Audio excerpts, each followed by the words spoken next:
A pact between Boris Johnson and Nigel Farage. Could that swing it for the Tories in this election?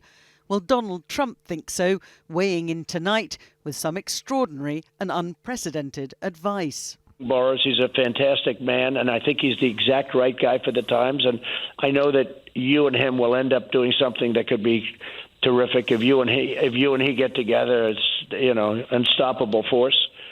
And Corbyn would be so bad for your country. He'd be so bad. He'd take you in such a bad way. Interference to get his friend elected, Mr. Corbyn fired back tonight, earlier having claimed that a cosy relationship between Donald Trump and Boris Johnson would put the NHS at risk in any future trade deal. Labour won't let Donald Trump get his hands on our National Health Service. It's not for sale.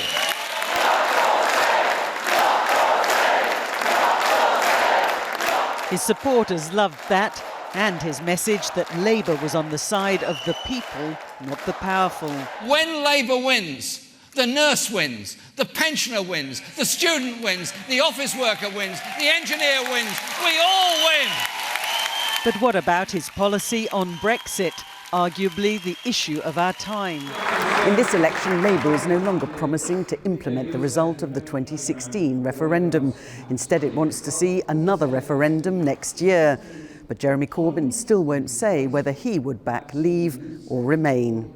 You say that now you're the party that wants to give the people a final say. In that referendum, which way will you vote? Our party will come together in the way we always do, discuss that and decide what we're going to do. Despite the kisses, not everyone in the shadow cabinet is so enamoured of that approach. For the Prime Minister visiting a genetics lab in Cambridge today, the sequencing's certainly different. He believes having got the ingredients of a new deal... And then give it a squeeze. Absolutely, push down hard. Yep, that's it. I definitely squirted some in there. Promising to deliver it swiftly is his best hope.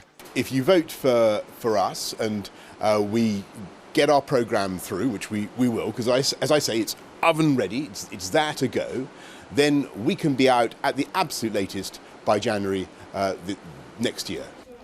But having missed his Halloween deadline, it was just a day for pumpkins at this school. Could setting another one come back to haunt him? The Liberal Democrats certainly hope so, promising to stop Brexit altogether. Not much Christmas cheer in their message either. Instead, a stark warning about what the two main parties have to offer the voters this winter. Libby Vina, News at 10, Westminster.